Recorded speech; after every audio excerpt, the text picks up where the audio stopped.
बिस्मिल्लाहिर्रहमानिर्रहीम। आज हम शुरू करने लगे हैं फेडरल बोर्ड केमिस्ट्री 11 का 7वां चैप्टर केमिकल काइनेटिक्स। सबसे पहले देख लेते हैं कि केमिकल काइनेटिक्स है क्या चीज़। The study of rates of chemical reactions and the factors that affect the rates of chemical reaction is known as kinetics और केमिकल काइनेटिक्स। ठीक है कि इसमें हम स्टडी कर रहे हैं rates of chemical reaction, study कर रहे होते हैं जो भी केमिकल रिएक्शन होते हैं उनका रेट क्या है और वो फैक्टर जो उस रेट पर अफेक्ट कर रहे होते हैं उसको हम क्या कहते हैं, काइनेटिक्स या केमिकल काइनेटिक्स। अब रेट क्या चीज़ है? रेट है स्पीड, कि किस स्पीड से कोई भी रिएक्शन प्रोसेस हो रहा है। और फैक्टर्स है, मुख्तलिफ फैक्टर्स उस पर अफेक्ट करते हैं, जिसमें ज़्यादातर आगे हम देखेंगे उसकी कंसंट्रेशन, रिएक्टर सी पर कंसंट्रेशन क्या अफेक्ट करती है या फिर टेम्परेचर क्या अफेक्ट करता है, ये बाकी आगे जाके हम देखेंगे। इसके बाद है कि chemical reactions are dynamic processes in which matter and energy are constantly changing. Dynamic processes क्या हैं कि हर वक्त हरकत में रहते हैं, कि जब भी केमिकल रिएक्शन हो रहा होता है तो इसमें जो मैटर होता है, फॉर एग्जांपल जो रिएक्टेंट्स होते हैं वो प्रोडक्ट में तब्दील हो रहता है, तो उनकी कंसंट्रेशन में लगातार चेंज आ रही होती है। और तीसरा एनर्जी भी चेंज आ रही होती है, या तो एनर्जी एक्सोथर्मिक रिएक्शन होते हैं या फिर एंडोथर्मिक रिएक्शन होते हैं, कि वो एनर्जी हासिल करके हो रहे होते हैं या एनर्जी रिलीज करके वो हो रहे होते हैं। तो ये सारी चीज़ हम इस चैप्टर में आगे जाके देखेंगे। इस तरह टाइप्स ऑफ रिएक्शंस है। टाइप्स ऑफ रिएक्शन एक तो है डायरेक्शन के लिहाज से, डायरेक्शन के लिहाज से, ठीक है। डायरेक्शन के लिहाज से इसकी दो टाइप्स हैं, रिवर्सिबल रिएक्शंस और दूसरा क्या है, इरिवर्सिबल रिएक्शन।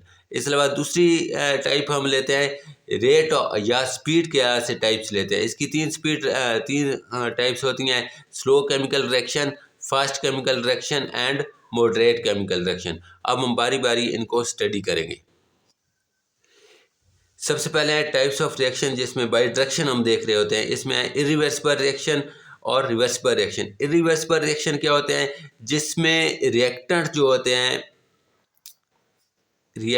जो होते हैं वो प्रोडक्ट में तब्दील हो रहे होते हैं, ठीक है, लेकिन प्रोडक्ट दोबारा रिएक्टेंट में तब्दील नहीं होते। ये एक ही डायरेक्शन में होते हैं, इसलिए हम इनको एक सिंगल तीर से ज़ाहिर कर होते हैं। मिसाल के तौर पर ये ए दो हमारे पास फॉर एग्जांपल रिएक्टेंट हैं, ये मिलकर एक प्रोडक्ट बना रहे हैं सी। तो ये प्रोडक्ट सी दोबारा ए और बी में कन्वर्ट नहीं हो रहा, बल्कि सिर्फ और सिर्फ ए और बी मिलकर क्या बना रहे हैं, प्रोडक्ट बना रहे हैं। दूसरा क्या है, रिवर्सिबल रिएक्शन। रिवर्सिबल रिएक्शंस क्या होंगे भाई? जिसमें प्रोडक्ट टूट कर या कंबाइन होकर दोबारा क्या बनाना शुरू कर दें, रिएक्टेंट। फॉर एग्जांपल ये क्या है, रिएक्टेंट है और इन्होंने प्रोडक्ट बनाया है, ठीक है। अब प्रोडक्ट क्या करेंगे, थोड़ी देर के बाद जब थोड़े से प्रोडक्ट बन जाएंगे तो वो दोबारा डिकम्पोज होकर, या अगर ज़्यादा प्रोडक्ट बने तो वो मिलकर दोबारा क्या बनाना शुरू कर देंगे, रिएक्टेंट। और इसको ज़ाहिर करने के लिए हम दो तीर शो कर होते हैं, एक फॉरवर्ड रिएक्शन के लिए और एक रिवर्स रिएक्शन के लिए। इसलिए हम इसको क्या कहते हैं, रिवर्सिबल रिएक्शन, जो वापस आ सके। अब इसकी एक एग्जांपल लेते हैं, कि एक एग्जांपल हम ले लें कि एक रिएक्शन हम करवा रहे होते हैं कैल्शियम कार्बोनेट को, जब हम हीट कर रहे होते हैं, ठीक है। इससे दो चीज़ें बनते हैं, कैल्शियम ऑक्साइड और कार्बन डाइऑक्साइड, ठीक है। और अब देखें, अगर हम इसको क्लोज ओपन फ्लास्क में कराते हैं, ओपन फ्लास्क में अगर हम ये रिएक्शन करवाएंगे तो क्या होगा भाई, जब कैल्शियम कार्बोनेट हीट होगा इसके नीचे भी बनेगा कैल्शियम ऑक्साइड और कार्बन डाइऑक्साइड। तो क्योंकि ओपन फ्लास्क है तो कार्बन डाइऑक्साइड गैस है, तो वो यहाँ से क्या हो जाएगी, निकल जाएगी। और इसके नतीजे में एंड प्रोडक्ट सिर्फ और सिर्फ क्या बनेगा, CO, यानी कि कार्बन डाइऑक्साइड दोबारा इसके साथ नहीं मिल सकेगी। अगर हम क्या कर देते हैं, फ्लास्क को क्या कर देते हैं, क्लोज कर देते हैं, ऊपर ढक्कन रख देते हैं, तो क्या होगा भाई, कैल्शियम कार्बोनेट जब गर्म होगा तो बनाएगा कैल्शियम ऑक्साइड, और इसके नतीजे में जो कार्बन डाइऑक्साइड पैदा होगी वो यहाँ से रिलीज होकर बाहर नहीं जा सकेगी, क्योंकि क्लोज फ्लास्क है, बंद है, तो कार्बन डाइऑक्साइड उसके अंदर ही रहेगी। तो थोड़ी देर के बाद कार्बन डाइऑक्साइड क्या करेगी, दोबारा इसके साथ मिलना शुरू कर देगी और उसके नतीजे में क्या बनाना शुरू कर देगी, कैल्शियम कार्बोनेट। तो ये एक रिवर्सिबल रिएक्शन होगा। ठीक है, तो अब हम देख यही है कि रिवर्सिबल रिएक्शन क्या होते हैं कि रिएक्टेंट्स प्रोडक्ट में तब्दील होते हैं, लेकिन प्रोडक्ट दोबारा रिएक्टेंट में तब्दील नहीं होते। लेकिन जो रिवर्सिबल रिएक्शन है उसमें रिएक्टेंट प्रोडक्ट में तब्दील होंगे और प्रोडक्ट दोबारा रिएक्टेंट में तब्दील होना शुरू हो जाते हैं। ये कहलाते हैं रिवर्सिबल रिएक्शंस। अब हम टाइप्स ऑफ रिएक्शन देखते हैं भाई। रेट और स्पीड के लिहाज से जो है रिएक्शन की टाइप्स, 3 टाइप्स हमने पढ़ी हैं पीछे, slow chemical reaction, fast chemical reaction और मॉडरेट केमिकल रिएक्शन। अब सबसे पहले देख लेते हैं कि स्लो केमिकल रिएक्शन के क्या कहते हैं। They require very long time to complete, इन्हें मुकम्मल होने के लिए बहुत ही ज़्यादा दरकार होता है। फॉर एग्जांपल हम देख लेते हैं कि फर्मेंटेशन जो प्रोसेस हो रहा होता है, इसमें क्या होता है कि इनको काफ़ी लंबा अरसा लगता है, महीनों तक लग जाते हैं, हफ्ते लग जाते हैं इसको मुकम्मल होने के लिए। ठीक है, तो इस तरह के केमिकल रिएक्शन हम क्या करते हैं, इस तरह के केमिकल रिएक्शन हम आमतौर पर स्टडी नहीं कर रहे होते। ठीक है, और इस चैप्टर में भी हम ये स्लो केमिकल रिएक्शन नहीं पढ़ेंगे। अब दूसरी इसकी एग्जांपल है कि जब हाइड्रोजन और ऑक्सीजन मिलते हैं तो क्या लगते हैं, कार्बन डाइऑक्साइड बनते हैं। तो ये इन दोनों को मिलने में क्या लगते हैं, सालों लग जाते हैं। ठीक है, तो इस तरह के रिएक्शन जो हैं ये हम इस चैप्टर में स्टडी नहीं कर सकते और आमतौर पर लैब में भी हम इस तरह के रिएक्शन स्टडी नहीं करते। अब इसके बाद दूसरा है फास्ट केमिकल रिएक्शन। ये वो रिएक्शन है जो बहुत तेज़ी से हो जाते हैं। They complete in fractions of second, micro second में ये क्या हो जाते हैं, कंप्लीट हो जाते हैं। मिसाल के तौर पर जब हम एसिड और बेस को मिलाते हैं तो न्यूट्रलाइज होते हैं, तो न्यूट्रलाइजेशन रिएक्शन के दौरान ये क्या बनाते हैं, साल्ट और पानी। तो ये इनको माइक्रो सेकंड लगते हैं इनको कंप्लीट होने के लिए, क्योंकि जब एसिड सोल्यूशन की फार्म में होगा तो ये आयंस की शक्ल में होगा और ये भी बेस जो होंगे आयंस की शक्ल में होंगे। तो क्या बनाएंगे, ये साल्ट और पानी बनाएंगे तो माइक्रो सेकंड में ये रिएक्शन कंप्लीट हो जाता है। दूसरा हमारे पास रिएक्शन है NaCl और AgNO3 को मिलाने से हमारे पास बनता है NaNO3 और AgCl।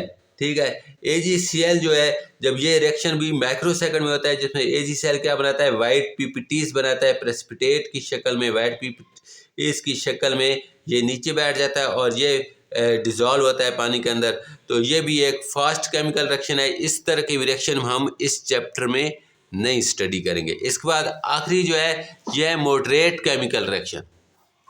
अब मॉडरेट केमिकल रिएक्शन क्या है भाई, these reactions are neither very fast nor slow. तो ये रिएक्शन ना ही ज़्यादा फास्ट होते हैं ना ही स्लो होते हैं।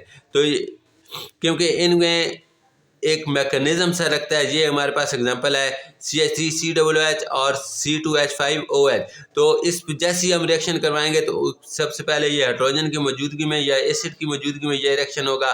तो क्या होगा कि ये पहले टूटेगा, ये यहाँ से OH यहाँ से टूटेगा और हाइड्रोजन इस C2H5OH से यहाँ हाइड्रोजन यहाँ से अलग होगा।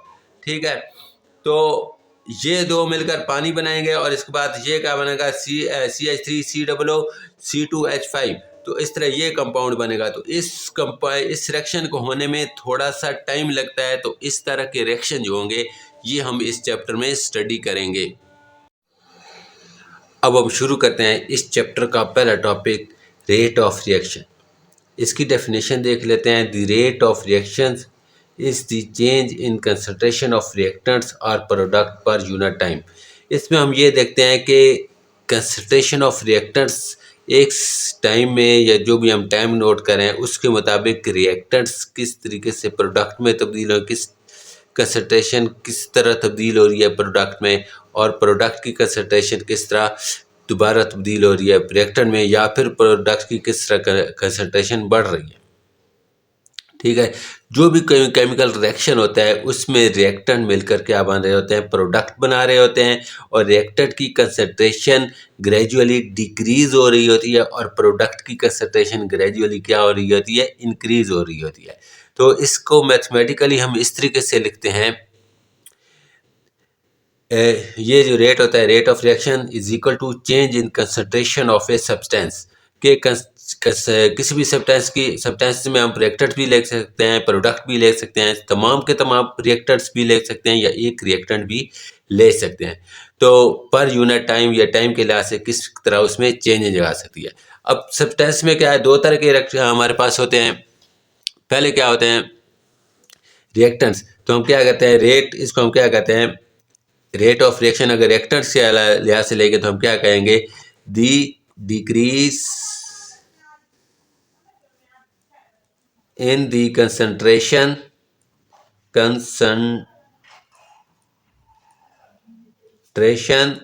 Of reactants per unit time. ठीक है, कि किस तरह रिएक्टेंट्स जो हैं प्रोडक्ट में तब्दील हो रहे हैं या उनकी कंसंट्रेशन में क्या तब्दीली आ रही है या किस टाइम के लिहाज से डिक्रीज हो रहे हैं। ठीक है, या हम कह सकते हैं प्रोडक्ट की अगर बात करें तो फिर हम क्या कहेंगे the increase in the concentration of products. ठीक, प्रोडक्ट्स या प्रोडक्ट्स पर यूनिट टाइम। ठीक है, कि चेंज इन टाइम के साथ कंसंट्रेशन ऑफ प्रोडक्ट में किस तरह इजाफा हो रहा है या कितना इजाफा हो रहा है। अब हम यूनिट देखते हैं कि इसकी यूनिट क्या होती है। तो सिंस जो है रेट क्या होता है, ऊपर हम देख चुके हैं चेंज इन कंसंट्रेशन। ठीक है, कंसंट्रेशन ऑफ सब्सटेंस। ठीक है, पर यूनिट टाइम। ठीक है, टाइम जितना लगता है। फिर हम क्या कहेंगे, अब हम कंसंट्रेशन को किस में लेते हैं, किसी भी चीज़ की कंसंट्रेशन को किस में लेते हैं, मोल में लेते हैं, मोल पर क्यूबिक डेसीमीटर। मोल पर क्यूबिक डेसीमीटर। ठीक है, और टाइम को किस में लेते हैं, सेकंड में। तो इस तरह यूनिट इसकी क्या बन जाएगी, मोल पर क्यूबिक डेसीमीटर पर सेकंड। ठीक है, क्यूबिक डेसीमीटर की जगह हम लीटर भी ले सकते हैं, मोल पर, इधर हम कह सकते हैं मोल पर लीटर पर सेकंड। ठीक है, तो ये इसकी दो यूनिट आमतौर पर हम यूज कर रहे होते हैं। अब हम इसको एक्सप्लेन करते हैं कि किस तरह रिएक्टेंट्स प्रोडक्ट में तब्दील हो रहे हैं या किस तरह प्रोडक्ट जो होते हैं उनकी जो कंसंट्रेशन है वो इंक्रीज हो रही होती है। ये हम ग्राफिकली इसका एक्सप्लेनेशन कर रहे हैं।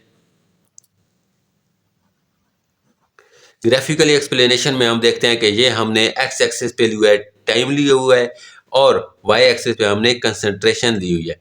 अब शुरू में आप देख रहे हैं कि रिएक्टर्स जो हैं उनकी कंसंट्रेशन मैक्सिमम है। ठीक है, और प्रोडक्ट की कंसंट्रेशन क्या है, जीरो है। जैसे ही टाइम स्टार्ट होगा, रिएक्शन शुरू होगा, तो रिएक्टर्स की कंसंट्रेशन बहुत तेजी से डिक्रीज होगी। ठीक है, और प्रोडक्ट की कंसंट्रेशन बहुत तेजी से इंक्रीज होगी।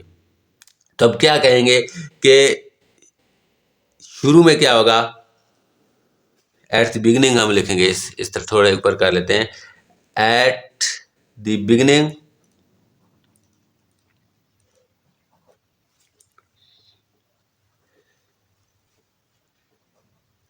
Line is more steep. Steep मतलब क्या है, ढलवान की शक्ल में होगी। ठीक है, मोर टू एक्स एक्सिस होगी। ठीक है, ग्रेजुअली क्या होगी, लेटर लेस स्टीपर या डीपर, जो भी हम कहेंगे, लेस स्टीप हो जाएगी। कि फिर आहिस्ता आहिस्ता वो वाई एक्सिस से दूर जाके एक्स एक्सिस की तरफ ज़्यादा हो जाएगी। तो ये क्या शो कर रहा है कि शुरू शुरू में जो बहुत ही रैपिड चेंज आएगी दोनों की कंसंट्रेशन में, बहुत रैपिड स्पीड से, बहुत तेज़ी से जो रिएक्टेंट्स हैं वो प्रोडक्ट में तब्दील होंगे और इस तरह प्रोडक्ट जो होंगे बहुत तेज़ी से बन रहे होंगे शुरू शुरू में। लेकिन आहिस्ता आहिस्ता रिएक्टेंट्स जो हैं इनकी ब्रेक होने की जो है या प्रोडक्ट में तब्दील होने की जो स्पीड है वो क्या होती जाएगी, कम होती जाएगी। ठीक है। और एक टाइम ऐसा आएगा कि जो है रिएक्टर्स मजीद प्रोडक्ट में तब्दील नहीं हो जाएंगे, उस वक्त क्या होगा, रिएक्शन स्टॉप हो जाएगा। तो फाइनल में क्या होगा, जो ग्राफ होगा वो हॉरिजॉन्टल हो जाएगा। ठीक है, इसका मतलब है कि रिएक्शन क्या हो गया, स्टॉप हो गया। तो हम क्या लिखेंगे, final the graph becomes horizontal, which means reaction stops। ठीक है, रिएक्शन अब रुक गया है कि रिएक्टेंट्स मजीद प्रोडक्ट में तब्दील नहीं हो रहे हैं। इसके बाद हम देखते हैं कि एवरेज रेट ऑफ रिएक्शन क्या होता है। ये मैंने एक ग्राफ बनाया हुआ है, ग्राफ में टाइम और कंसंट्रेशन को दिखाए हुए कि रिएक्टर्स जो हैं वो क्या हो रहे हैं, प्रोडक्ट में तब्दील हो रहे हैं। अब हम इसने दो पॉइंट मैंने लिए यहाँ पे C1 और C2। कंसंट्रेशन C से मतलब है कंसंट्रेशन पॉइंट 1 की, और पॉइंट 2 पर जो कंसंट्रेशन है, इस दोनों को हमने मिलाया। तो इन दोनों के दरमियान जो डिफरेंस होगा वो क्या होगा, average rate of reaction. Definition इस तरह है कि the rate of reaction between two specific time intervals is called average rate of reaction. दो टाइम इंटरवल्स के दरमियान, ठीक है, जो भी रेट ऑफ रिएक्शन हम देखते हैं उसको हम क्या कहते हैं, एवरेज रेट ऑफ रिएक्शन। ये इस तरह लिया जाता है, the average rate of reaction is equal to C2, जो बाद में आएगा C2 उसको माइनस, उससे C1 को माइनस करना है। ठीक है, और T2 टाइम 2 जो है इसमें से टाइम 1 माइनस करेंगे, तो इस तरह हमें एवरेज रेट ऑफ रिएक्शन निकल आएगा। तो हम क्या लिखेंगे, del C change in concentration of reactant over change in time del T। इसके बाद देखते हैं कि इंस्टेंटेनियस रेट ऑफ रिएक्शन क्या होता है। ये पहले हमने एवरेज रेट ऑफ रिएक्शन देखा है कि दो टाइम इंटरवल्स के दरमियान जो है उसको हम क्या कहते हैं, एवरेज रेट ऑफ रिएक्शन। और अगर यही जो टाइम इंटरवल हम इंतहाई छोटे ले रहे हों तो फिर उस वक्त हम इसको क्या कहेंगे, इंस्टेंटेनियस रेट ऑफ रिएक्शन। अब इसके क्या है, rate of reaction at a particular instant of time. ठीक है, एक ही टाइम में इंतहाई छोटे वक्फे में हम जग लेंगे, उस वक्त ये होगा instantaneous rate of reaction. Instantaneous rate of reaction is equal to del x over del t. अब ये डेल्टा की बजाय हमने डी लिखा है, डी का मतलब स्मॉल चेंज, डी से मतलब मुराद है small change, very small change हम लेंगे जब, उस वक्त हम क्या लिखेंगे, del x over del t. X क्या है, कंसंट्रेशन। ठीक है, कंसंट्रेशन में जो चेंज आएगी उसको हमने यहाँ पे एक्स लिया है। इसके बाद है expression of rate of reaction. ठीक है, तो हमारे पास एक रिएक्शन है, देख लेते हैं ये कौन सा है, ए चेंजेस इनटू बी। ए हमारे पास क्या है, रिएक्टेंट्स, और बी हमारे पास क्या है, प्रोडक्ट है। तो ए किस में तब्दील हो रहा है, रिएक्टेंट प्रोडक्ट में, बी में तब्दील हो रहा है। तो जो भी हम रेट एक्सप्रेस करते हैं, एक्सप्रेस करने के लिए जो भी हम लिखते हैं रेट ऑफ रिएक्शन, उसको हम क्या कहते हैं, expression of rate of reaction. ये किस तरीके से लिखते हैं, the rate of reaction can be expressed in terms of disappearing of reactants A और the rate of appearance of product B. तो ये हम दोनों लिहाज से देख सकते हैं कि एक किस जो रिएक्टेंट किस तरीके से या किस तरह डिसअपीयर हो रहे हैं प्रोडक्ट में, और प्रोडक्ट किस तरह अपीयर हो रहे हैं। अगर रिएक्टेंट के लिहाज से लिखें तो हम क्या लिखेंगे, D X over del T is equal to minus del D से मतलब del small change into concentration of A. Concentration of A हमने किस में लेना है, बड़ी ब्रैकेट में ए को लेना है। ठीक है, तो अगर हमने कंसंट्रेशन ए लिखेंगे तो क्या लिखेंगे, ए को बड़ी ब्रैकेट में लिखेंगे। ठीक है, del concentration of a over del t. तो माइनस हमने यहाँ पे क्यों लिखा है, माइनस का मतलब है कि डिक्रीज हो रहे हैं, डिसअपीयर हो रहे हैं रिएक्टेंट, इसलिए हमने यहाँ पे क्या लिखा है, माइनस। और इस तरह प्रोडक्ट के लिए हम क्या लिखेंगे, del x over del t. हमने एक्सप्रेशन किस तरीके से लिखना है, is equal to plus del concentration of B over del t. अब यहाँ पे प्लस लिखा है, प्लस क्या शो करा है कि यहाँ पर अपीयर हो रहे हैं, प्रोडक्ट क्या हो रहे हैं, अपीयर हो रहे हैं, बन रहे हैं, इसलिए हमने यहाँ पर क्या expression of rate of reaction में यहाँ पे क्या लिखना है, प्रोडक्ट्स के साथ प्लस का साइन लिखना है। अब expression of rate of reaction में हमने एक दो एग्जांपल ले लेते हैं। पहली एग्जांपल है हमारे पास 3A प्लस 4B हासिल होता है 3C। तो ये दो रिएक्टेंट हैं 3A और 4B, हासिल होता है, 3C प्रोडक्ट बनते हैं। तो हमने इसका रेट ऑफ रिएक्शन किस तरीके से लिखना है, rate of reaction is equal to, अब ये जो एक्सपोनेंट्स हैं इनको हमने डिनोमिनेटर में लिखना है, 1/3 A प्लस, अब ये क्या है हमारे पास, अब रिएक्टेंट के लिए, हर रिएक्टेंट के लिए हमने रेट ऑफ एक्सप्रेशन अलग से लिखना होता है, ठीक है, del A over del T। अब दूसरा रिएक्टेंट है तो इसके लिए भी हम क्या लिखेंगे, क्योंकि ये डिसअपीयर हो रहा है तो यहाँ पर हम लिखेंगे -1/4 into del concentration of B over del T is equal to, अब प्रोडक्ट है उसके लिए हमने अलग रेट ऑफ रिएक्शन लिखना है, और इसके लिए हम क्या लिखेंगे, माइनस की बजाय क्या लिखेंगे, प्लस, क्योंकि ये अपीयर हो रहा है तो ये भी हमने फ्रैक्शंस में लिखना है, डिनोमिनेटर में 3 लिखेंगे। अब इसके बाद क्या आएगा, del concentration of C over del T। अब ये कोफिशिएंट को हमने डिनोमिनेटर में क्यों लिखा है ये आगे जाके मैं बताऊंगा आपको। दूसरी एग्जांपल भी हम देख लेते हैं। दूसरी एग्जांपल है हमारे पास 3A प्लस B हासिल होता है 2C। अब आप ये खुद प्रैक्टिस करें थोड़ी देर, हुए, ठीक है। इस तरह के rate of reaction, average rate of reaction हम किस तरीके से लिखेंगे कि रिएक्टेंट, इस रिएक्टेंट के लिए -1/3 del concentration of A over del T is equal to 1/1 -1/1, ठीक है, क्योंकि साथ 1 है इसके लिए इसको भी 1/1 लिखेंगे, into del concentration of B over del T is equal to, आगे प्लस, क्योंकि ये प्रोडक्ट है इसलिए हमने इसको प्लस में लिखना है 1/2, और C की क्या, del concentration of C over del T।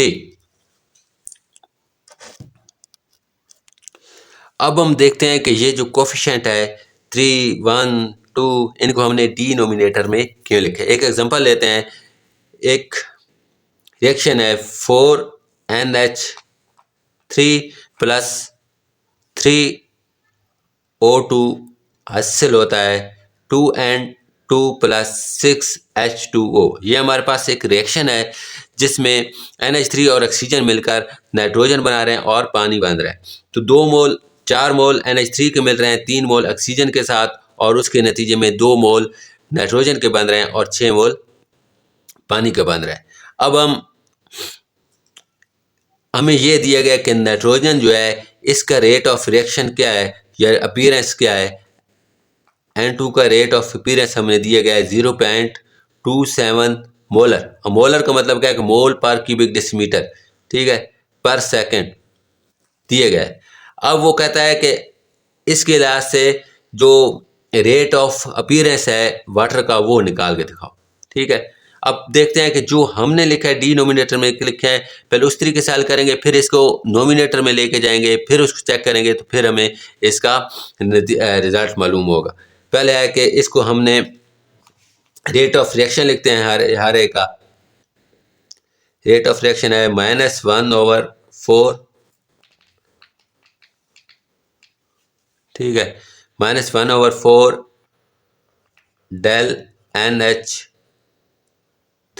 Over del T plus -1/3 into del O2 over del T, ठीक है, इक्वल टू होना है +1/2 del N2 over del T equal to +1/6 del H2O over del T। अब हमें इन दोनों की concentration को देखना है, तो इनको कंपेयर कर लेते हैं। इसकी कंसंट्रेशन हमें दी गई है पहले ही, क्या दी गई है हमारे पास दी गई है कि पहले इसका कोफिशिएंट लिखते हैं 1/2, और इधर इसकी कंसंट्रेशन दी गई है हमारे पास, रेट ऑफ रिएक्शन दिया गया है क्या है 0.27, ठीक है, is equal to 1/6 concentration of del H2O over del t. ठीक है, अब ये क्या होगा, ये इसके साथ कैंसिल हो जाएगा, क्या बनेगा यहाँ पे 3 आ जाएगा, 3 इसके साथ मल्टीप्लाई होगा, del H2O over del T is equal to 3 into 0.27, तो आंसर हमारे पास आता है 0.81, ठीक है, मोलर पर सेकेंड। तो ये क्या शो कर रहा है कि जो नाइट्रोजन की जो प्रोडक्शन है उससे 6 गुना 3 गुना बल्कि ज़्यादा है कौन सा, पानी। अब अगर दूसरे तरीके से हम देखें, इसको नोमिनेटर में ले जाएं, तो फिर ये क्या कहता है, यहीं पे कर लेते हैं, यहाँ पे 2 आएगा, फिर ये अगर ऊपर जाएगा तो क्या लिखेंगे, 2 del H2 N2 del N2 over del T is equal to 6 into del H2O over del t. ठीक है, अब ये क्या होगा, 2 इस पे डिवाइड हो जाएगा, क्या आंसर आएगा, डेल, इसकी कंसंट्रेशन हम लिख लेते हैं, 2 की कंसंट्रेशन क्या है ना, 2 की 0.27 is equal to 6 del H2O over del t. ठीक है, ये इस पर डिवाइड होगा, 3 इधर आके 1/3 हो जाएगा, into 0.27 equal to del H2 del concentration of H2O over del t. तो इस तरह डेल H2O की कंसंट्रेशन क्या आ जाएगी ओवर डेल टी की रेट ऑफ रिएक्शन हमारे पास क्या आ जाएगा, 0.09 मोलर पर सेकेंड। ठीक है, तो ये क्या शो हो रहा है, जो रेट ऑफ रिएक्शन है वाटर का बहुत ही कम है। तो इस तरह हम ये कह सकते हैं कि अगर हम इसको कोफिशिएंट को डिनोमिनेटर में लिखें तो तब हमारे पास ये आंसर होता है वो ठीक आता है, तो इसलिए हम इसको कोफिशिएंट को डिनोमिनेटर में लेते हैं। इसके बाद हमारे पास एग्जांपल 7.1 क्या कहता है, determine the rate of following reaction. ये हमारे पास रिएक्शन है A + B is equal to हासिल होता है C। तो कहता है कि rate of chemical reaction between any two time intervals can be determined from the experimental data. For obtaining experimental data, you need to measure change in the concentration of reactant or product at different time intervals। ठीक है, तो हमें क्या करना है, different time intervals पर जो reactants और प्रोडक्ट की कंसंट्रेशन चेक करनी है। From this data you can determine the rate of reaction. तो इस तरह हम उसका रेट ऑफ रिएक्शन डिटरमाइन कर सकते हैं।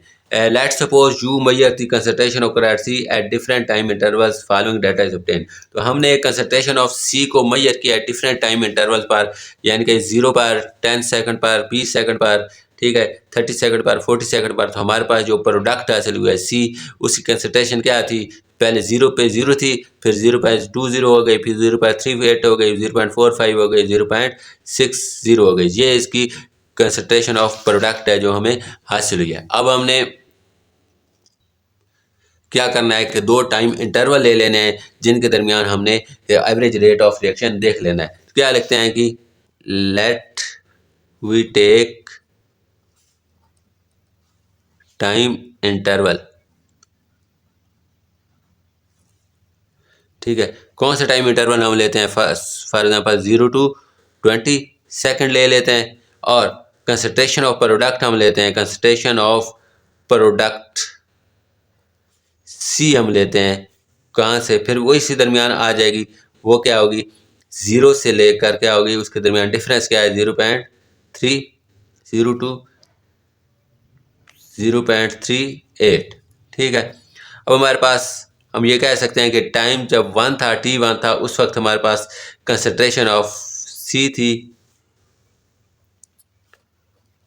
कंसंट्रेशन ऑफ सी क्या थी, 0। ठीक है, टाइम जब था 0 तो कंसंट्रेशन ऑफ सी क्या थी, C1 हम उसको कहते हैं, 0 है। और इस तरह जब टाइम 2 हुआ, टाइम 2 क्या हुआ, 20 सेकेंड, फिर उसकी कंसंट्रेशन हमारे पास C2 क्या हो गई है भाई, 0.38। अब हम पहले डेल टी निकालते हैं, फिर डेल सी निकालेंगे। डेल टी हमारे पास क्या है, डेल टी क्या है हमारे पास, T2 - T1। ठीक है, तो क्या है 20 माइनस 0 क्या आंसर है हमारे पास 20 सेकेंड। ठीक है, ये हम अपनी तरफ से 2 टाइम लिए हैं। डेल सी हम लेते हैं तो डेल सी क्या है C2 माइनस C1, तो कंसंट्रेशन हमारे पास क्या थी C2 पे 0.38 माइनस 0 C1 पे क्या कंसंट्रेशन थी 0 थी, तो हमारे पास आंसर क्या आता है 0.38 मोल पर क्यूबिक डेसीमीटर। ठीक है, अब हमने क्या करना है रेट ऑफ अपीयरेंस निकालना है, क्योंकि ये प्रोडक्ट है इसलिए हम यहाँ पे अपीयरेंस आएंगे, डिसअपीयरेंस नहीं आएगी। अब क्या निकालना है रेट ऑफ अपीयरेंस ROA, ठीक है, रेट ऑफ अपीयरेंस हमने यहाँ पे निकालना है। कैसे निकालेंगे भाई, del C over del t. Del C हमने ऊपर देख लिया है, डेल सी की वैल्यू हमारे पास क्या है भाई 0.38 और डेल टी की हमारे पास वैल्यू क्या है 2020।